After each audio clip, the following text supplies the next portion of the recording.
Welcome to Studio 5. Singer Jason Gray is here this week. He's sitting down with us for a chat and bringing us a Studio 5 Sessions performance. As he gets ready, let's fire up the countdown clock and begin our weekly look at what's new in uplifting entertainment. At number 5. We have watched and listened from the mountains. Winston Duke was a breakout star in the role of M'Baku in Marvel's Black Panther. He's now using his platform to teach the community about diabetes and the more than 30 million Americans living with the disease. The new advocate for the American Diabetes Association's Everyday Life campaign posted, "I've seen firsthand the painful mark diabetes can leave on families, and I'm doing everything I can to change this for my family and to prevent it from being the hashtag everyday reality for millions more." We will not have it. At number 4. Perhaps in the heavens, there are greater things at work than what we think we may know. Buttons is a musical movie made for the holiday season, and this is your Studio 5 first look at a journey to discover sometimes believing is the greatest adventure. Love carries over oceans and time. Do you believe me, Annabelle? Yes. Then we are inseparable. It stars Dick Van Dyke, Angela Lansbury, Roma Downey, and many more. Believe, Annabelle. And take heart. You're never alone. Promise me you'll remember what I have said. Your mother was a silly girl with ridiculous notions. Sorry if she filled your head with fairy tales and nonsense, but that's not how the real world works. It's in theaters for one night, December 8th. That begins our countdown and brings us to singer Jason Gray. He's got an amazing story as well as an amazing voice. He's this week's Studio 5 Sit Down. The hurt that broke your heart and left you trembling in the dark, feeling lost and alone. You're, of course, a singer, producer, but you struggle with speech. What happened? Yeah, well, you know, I have a stuttering. I've had it since I was a little boy. Mm-hmm. It showed up in the midst of my parents' divorce, you know. Nothing's wasted. It was complicated, you know, as I was growing up, especially as I began to be aware of God's calling on my life, you know, and I used to argue with him about it, you know, saying, "Lord, you can't make me your spokesperson until you make it so I can speak." And I don't know if you've had this experience or not, but when you tell God that he can't do something, it's kind of like a dare that he can't resist. What's lost will be found again. Very early on then, I believed that the story would be if I stepped out in faith and belief that he had healed me of my speech handicap. And that would be my testimony, you know. And when that didn't happen, it was very confusing. Hope is more than you can bear, and it's too hard to believe it could be true. I would do a show, and people would come up to me afterwards and say how moved they were that even though I had a speech issue, that I was still doing this thing. Mm-hmm. And that was when I began to recognize that it might be a gift, you know, because our weaknesses make us a safe place for each other, you know, like when you are open and transparent about your imperfection, it makes me feel like, oh, he's not perfect either. That means I can stop pretending and I can actually bring my heart to a moment like that, you know. One of the things you say about your project Where the Lights gets in is that the previous 3 recordings were written in some of your hardest times, and this is a different type of project. The current record, yeah. Well, I went through a divorce that I didn't want. When you're in the midst of something very chaotic like that, your mind wants to pin the blame, and so most people pin the blame either on the other person or on themselves. Absolutely. The albums I wrote in that season had lot of pain and a lot of grief on it, you know. There's a quote I love that says, "Wisdom is healed pain." And the current record and the next one I'm working on, I hope that they are reflections of that. That it is the wisdom that is coming out of healed pain, you know. And so, yeah. Looking to the future, you're working on a project with your son. We just completed one, an EP called the Kipper Grace Sessions. That's his name. So he's 22 years old, and he's a producer, and he's making his own waves in the industry, you know, and doing great work and getting attention for it, you know. So I came to him, I said, "Dude, you know, I paid your room and board for 18 years. You owe me. You owe me," you know. And so we agreed to collaborate on an EP. You have a favorite song on that project? Yeah, personally, it's the song that closes it out. It's called "Becoming," and it's about how we are on a journey that is about progress more than it's about perfection. Done that with your son. That project is out, and then we've got some new music coming. Yeah, I'm working on a new record. On this new album, I've been combing through my story and looking for things that my pastor or my mentor or a friend has spoke to me, moments when a certain combination of words changed everything. Looking for little phrases like that have helped me, that hopefully will help others too. And Jason is back with us in just a little bit for a Studio 5 Sessions performance. Stay with us. Still ahead. You ready for this? I've never been more ready for anything in my whole life. It's a cinematic first. I feel so very blessed, because I think a lot of people are unaware that he even wrote something like this. We're behind the scenes of If Beale Street Could Talk. And welcome back to Studio 5. Let's continue the countdown of the best headlines in uplifting entertainment.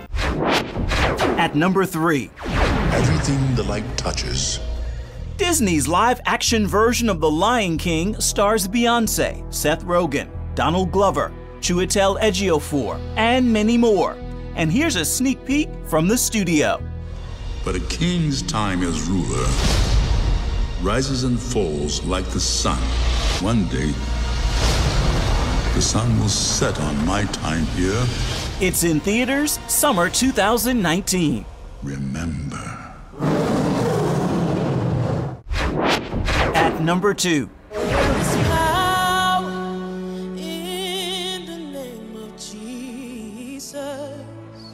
NBC's The Voice sounds more like a worship meeting, at least lately.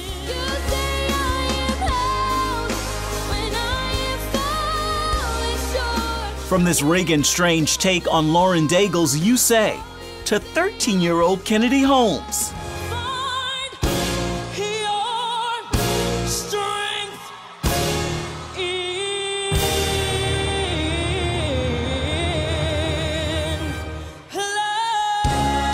And then there's Kimberly Joy.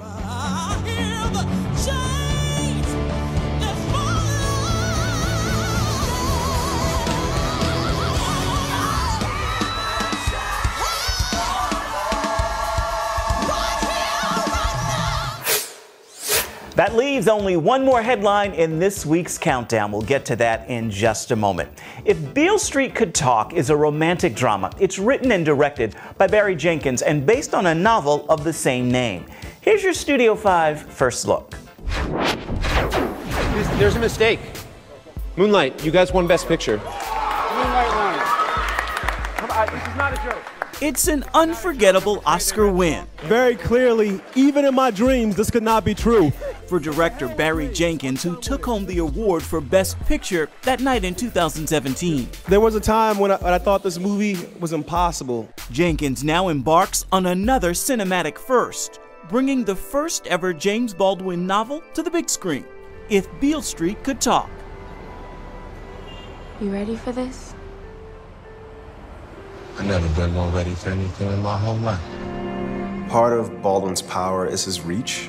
He had all these different sort of pockets of experience that he drew from, and he was someone who just told the truth. I first read Beale Street around 2009. What grabbed me was the love story between Tish and Fonny. It was just so pure. It was no surprise to me when I finally understood that he was the most beautiful person I had seen in all my life. Baldwin's legacy is very important, very rich. I wanted to bring this book into the world intact.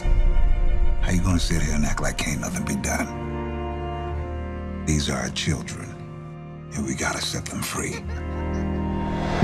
This book was written between 68 and 73. I felt there was a power in the movie taking place in a period 45 years ago and yet still being very relevant today. I'm taking you down. No! I hope that nobody has ever had to look at anybody they love through glass. The condition of black life that Baldwin was writing was to illustrate how Tish and Fonny's love is threatened simply by them being alive in America at the time the film is set. I love it when intellectual ideas can be pursued through characters. And I think in this book and now in the film, these ideas about America, particularly black life and black love, are given life through the characters. We are drinking to new life. Tish gonna have Fonny's baby. Unbow your head, sister. I feel so very blessed because I think a lot of people are unaware that he even wrote something like this. But when you read it, it's this beautiful love story, but still so very much James Baldwin, the way that he describes what's going on in the community and how he interweaves that into the story, but it's still a love story. I called this meeting. Fonny's gonna be a father. We're gonna have a baby. And who's gonna be responsible for this baby? The father and the mother. To be able to be entrusted with a story like If Beale Street Could Talk is such a humbling thing. To be able to tell a story like this with Barry Jenkins is really something I have not taken for granted.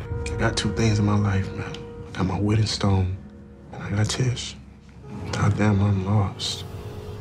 You want to get it right. Say it exactly the way he wrote it, because it scans out perfectly. You get into the soul of why they speak the way they speak. You're a good girl, and I'm proud of you. Don't you ever forget it. To be a part of the first James Baldwin adaptation for the theater is a little bit terrifying because he's a national treasure. Remember, love is what brought you here. And if you trusted love this far, don't panic now. Trust it all the way. I love you. You know that. I do. And I understand what you're going through. Because I'm with you.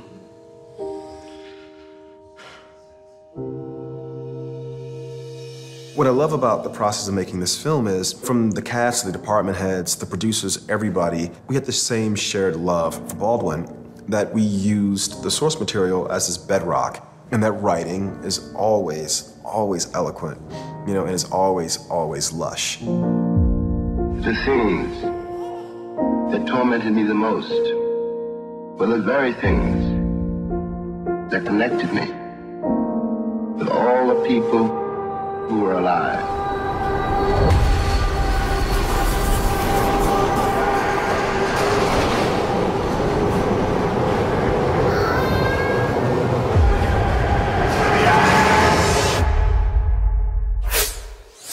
If Beale Street Could Talk is in American theaters November 30th. And speaking of If Beale Street Could Talk, as we prepared this show, I was thinking of Nat King Cole. Take a look and listen. Beale Street could talk. Beale Street could talk. Married men would have to take their beds and walk, except one or two who never drink booze, and the blind man on the corner who sings the Beale Street Blues.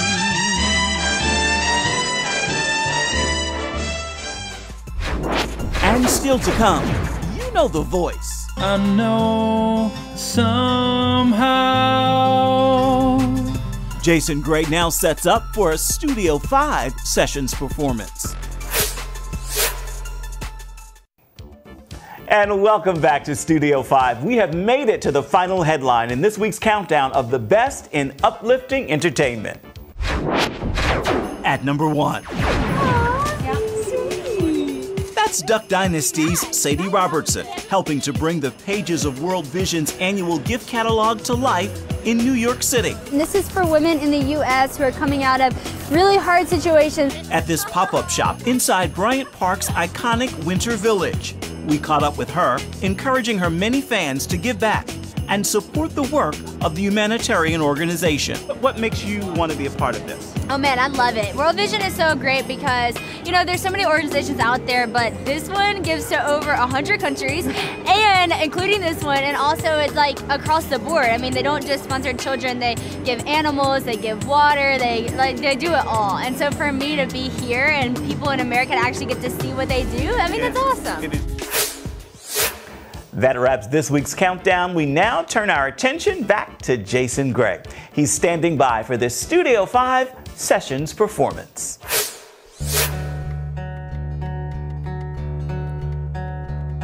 I was halfway up the mountain when the rocks I held gave way. I came tumbling like an avalanche to the bottom where I lay. And with a taste of blood and twist of bone, my healing could begin. 'Cause the wound is where the light, the wound is where the light, the wound is where the light gets in.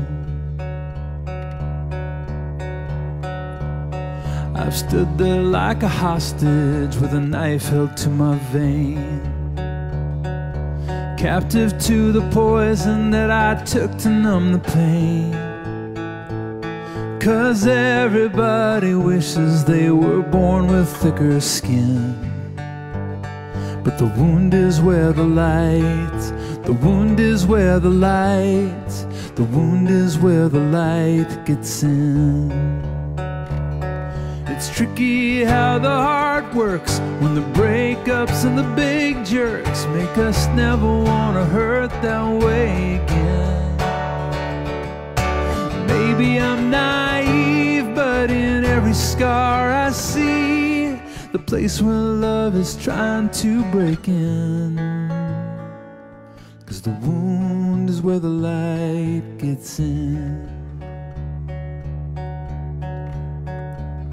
You can recognize a saint by the scars they don't disguise, and you can pick out a real sinner by the kindness in their eyes. So if you're stumbling in the dark and bleeding at the shin, just remember the wound is where the light, the wound is where the light, the wound is where the light gets in, yeah.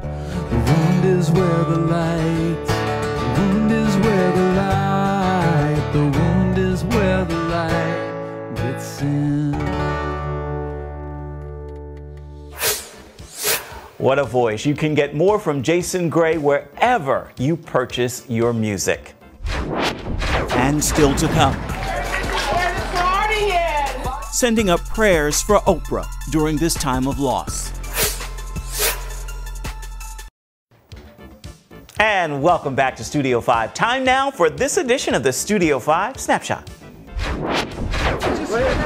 Thank you. Oprah right here. We're sending up prayers of comfort for Oprah Winfrey, who is mourning the loss of her mother. Vernita Lee died Thanksgiving Day at her home in Milwaukee, Wisconsin.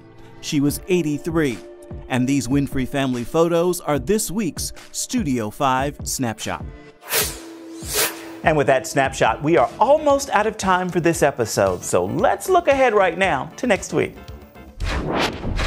We're working to bring you more from our visit with Sadie Robertson here in New York City's Bryant Park. So Sadie, how did your dad impact your life? Including some questions from the older man in her life. So Sadie, what's up with you and the boyfriend? She's gonna love that one. We're getting the answers to questions only her Duck Dynasty dad could ask. Certainly hope you'll join us for that story next week. It is time now for the final word in this week's show. So we're going to give that to eye doctor and film director, David Evans. When you're fighting hard every day for something like this, the enemy fights even harder. And so we have to protect ourselves every day on set to make sure that everyone is in sync, everyone's in step with everything that has to be done, because the slightest attack from the enemy can affect your entire day. So when everything is finished in a few days, I know that God's instructed us is to take a deep breath, go again to prayer, go again in prayer to God, and just say, God, give us peace in post-production, and most of all, I need you to protect me and my wife and my family so that we can work hard to do everything we can so when the time comes and we're ready to put this movie into theaters and God opens the doors to those theaters, that we're ready to invite people in to share this story and then step back and just see how God uses it to change lives. A great final word for this edition of Studio 5 and this week's look at uplifting entertainment. Until next time, you make time to uplift someone else. Bye-bye, everybody.